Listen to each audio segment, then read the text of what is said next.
The war in Gaza has entered yet another horrifying phase, where those who have escaped death and injury now risk losing their lives because of a lack of food, safe water, medicine and healthcare.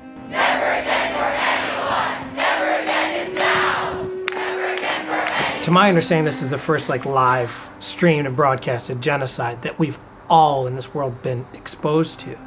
It keeps happening, and there's a tolerance for Palestinian suffering perpetuated in the highest levels of our government. There is a real Palestine exception to free speech and politics in New York City. You can do a lot of things and you can do a lot of radical things, but you can't challenge Israel.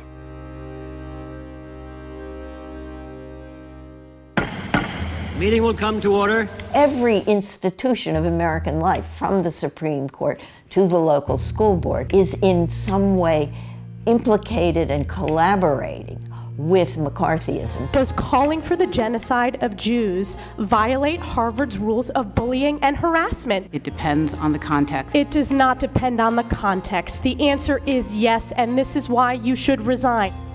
It's reminiscent of McCarthyism because it's putting the jobs of professors in danger who might defend Palestine otherwise. It's meant to be a fear tactic because if you're labeled as anti-Semitic, you can't argue with that once you've been labeled as it. That's really important in this distinction between anti-Semitism and anti-Zionism, that whatever resentment Palestinians feel towards Israeli Jews is fundamentally different than the hatred of Jews felt by the far-right neo-Nazi movement that aims to wield the political system to enact the ethnic cleansing and control of racialized populations. For more, we're joined by Pramila Nadesan, a professor of history at Barnard College. What we've seen, Amy, over the past couple of months is a whole series of strategies that universities have deployed to censor student and faculty speech and curtail academic freedom.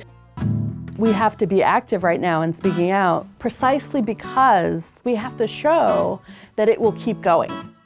When I look at my Instagram and I see what the students are doing, I'm hopeful every day. Given the many conversations I've had with students, I know we're on the right side of history.